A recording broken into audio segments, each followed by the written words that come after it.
సురేష్ గారు, మాధవి గారు, పల్లా గారు వాళ్ళు అడిగిన ప్రశ్నకు సమాధానం చెప్పే ముందల ఒకసారి చరిత్ర కూడా చూడాల్సిన అవసరం ఉంది అధ్యక్ష 1994 ముందల టీచర్ రిక్రూట్మెంట్ అంట జిల్లా స్థాయిలో జిల్లా పరిషత్ ఆధ్వర్యంలో జరుగుతుంది అధ్యక్ష. 1994లో సంస్కరణలు తీసుకొచ్చిన తర్వాత అది సెంట్రల్గా జరుగుతుంది మొదలైంది అధ్యక్ష. 1994 నుంచి ఇప్పటి వరకు మనం ఒక్కసారి కానీ చూస్తే 15 డిఎస్సీలు అధ్యక్ష తెలుగుదేశం పార్టీ హయాంలోనే నిర్వహించడం జరిగింది అధ్యక్ష. 2019 వరకు చూస్తే దాదాపు 2,20,000 పోస్టులు మనం నోటిఫై చేస్తే అధ్యక్ష దాంట్లో 1,80,000 పోస్టులు మనం భర్తీ చేసుకుంటాం జరిగింది. ఇదొక చరిత్ర అధ్యక్ష. అంతేకాకుండా అధ్యక్ష పెద్దలు ఇప్పుడే మాట్లాడుతూ నన్ను అడిగారు అధ్యక్ష, గత ప్రభుత్వంలో ఎన్ని పోస్టులు భర్తీ చేశారని అడిగారు అధ్యక్ష.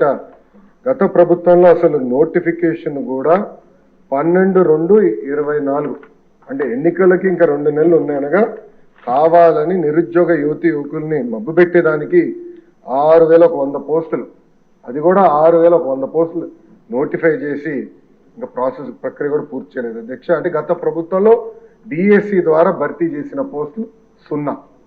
అందుకే అధ్యక్ష తెలుగుదేశం, జనసేన, భారతీయ జనతా పార్టీ కలిసికట్టుగా మొన్న ఎన్నికలు గెలిచిన వెంటనే తొలి సంతకం మెగా డిఎస్సి పైన గౌరవ ముఖ్యమంత్రి వర్యులు చంద్రబాబు నాయుడు గారు సంతకం పెడతాం జరిగింది అధ్యక్ష. దాంట్లో మాధవి గారు కొన్ని విషయాలు అడిగారు. ఒకటి, ఏజ్ రిలాక్సేషన్ చేస్తే బాగుంటుందని కోరారు అధ్యక్ష. ఇది ఆల్రెడీ ఫైల్ సర్క్యులేషన్లో ఉంది, గౌరవ ముఖ్యమంత్రి గారి దగ్గర ఉంది. ఆ ఫైల్ సర్క్యులేట్ అయినా తిరిగి వచ్చిన తర్వాత ఎంత ఏజ్ రిలాక్సేషన్ చేశామనే దానికి నేను సమాధానం చెప్పగలుగుతా అధ్యక్ష. అదేవిధంగా అధ్యక్ష పల్లా శ్రీనివాస్ గారు కూడా ఎప్పటికలా ఈ డిఎస్సి ప్రక్రియ పూర్తి చేస్తానని కోరారు. కొన్ని విషయాలు లీగల్ వెళ్ళాము. నేను అనుకుంటాం నెక్స్ట్ అకాడమిక్ ఇయర్ ప్రారంభమైన 1 నెల అటు ఇటుగా డిఎస్సి పూర్తి చేయాలనే లక్ష్యంగా మేమందరం పనిచేస్తున్నాం అధ్యక్ష.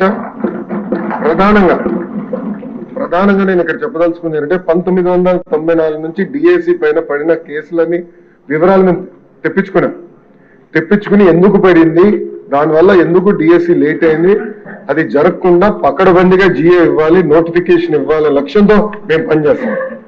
ఎందుకంటే లక్ష కళలతో మన ప్రభుత్వం పైన నిరుద్యోగ యువకులు ఆశలు పెట్టుకున్నారు.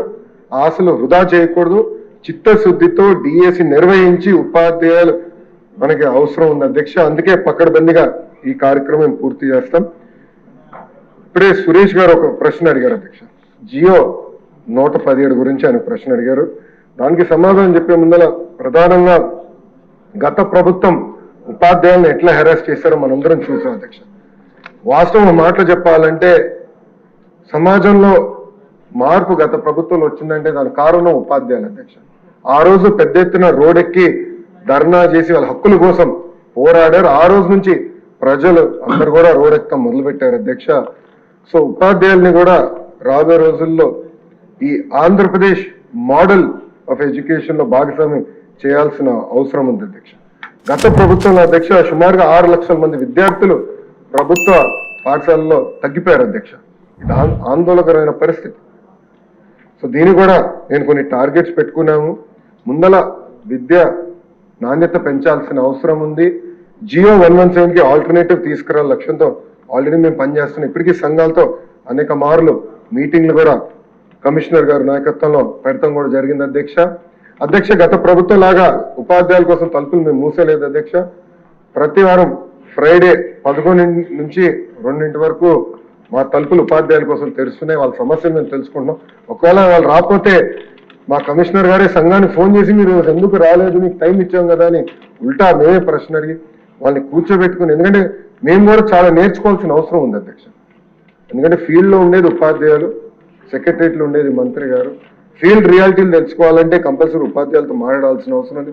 నిరంతరం మేము చర్చిస్తున్నాం. గత 5 నెలలుగా చర్చలు జరుపుతున్నాం. జియో 117కి త్వరలోనే ఒక ఆల్టర్నేటివ్ తీసుకొస్తామని ఈ సభాముఖంగా ఉపాధ్యాయులకి గౌరవ సభ్యులు సురేష్ గారు కూడా నేను హామీ ఇస్తున్నా అధ్యక్ష. ప్రధానంగా అధ్యక్ష హెరాస్మెంట్ అనేది ఉండకూడదు. ఉపాధ్యాయుల బాధ్యత పిల్లలకి చదువు చెప్తాం. ఇన్ఫ్రాస్ట్రక్చర్ మానిటరింగ్ మేనేజ్మెంట్ మొత్తం ఇతర రాష్ట్రాల ఎస్టేట్ మేనేజర్స్ అనే పేరుతో అది మానిటర్ చేస్తున్నారు అధ్యక్ష. అట్లా ఒక ఆల్టర్నేటివ్ తీసుకురావాల లక్ష్యంతో మేము పనిచేస్తున్నాం. ఇప్పటికీ బాత్రూమ్ ఫోటోలు ఇవన్నీ కూడా ఉపాధ్యాయుల బాధ్యత కాదని చాలా స్పష్టంగా నేను చెప్తాను జరిగింది అధ్యక్ష. సో చాలా క్లియర్ గా ఆంధ్రప్రదేశ్ మోడల్ ఆఫ్ ఎడ్యుకేషన్ తీసుకొచ్చే బాధ్యత మేము తీసుకుంటాం అధ్యక్ష. అధ్యక్ష చివరిగా ఒక మాట చెప్దాల్చుకున్నాను అధ్యక్ష. గతంలో కూడా ఉపాధ్యాయుల పైన వాళ్ళు ధర్నాలు చేసినప్పుడు అనేక కేసులు గత ప్రభుత్వం పెట్టింది. ఆ కేసులను కూడా సరైన కేసులు కావు, దొంగ కేసులు. ఎట్లయితే మీ పైన పెట్టారు, నా పైన పెట్టారు, అట్లనే ఉపాధ్యాయుల పైన దొంగ కేసులు పెట్టారు అధ్యక్ష. ఇప్పటికే నేను డీజీ గారితో కూడా మేము చర్చించాం. ఆ కేసులు కూడా త్వరలోనే మన ప్రభుత్వం తీయబోతుందని సభాముఖంగా ఉపాధ్యాయులందరూ హామీ ఇస్తున్నాను.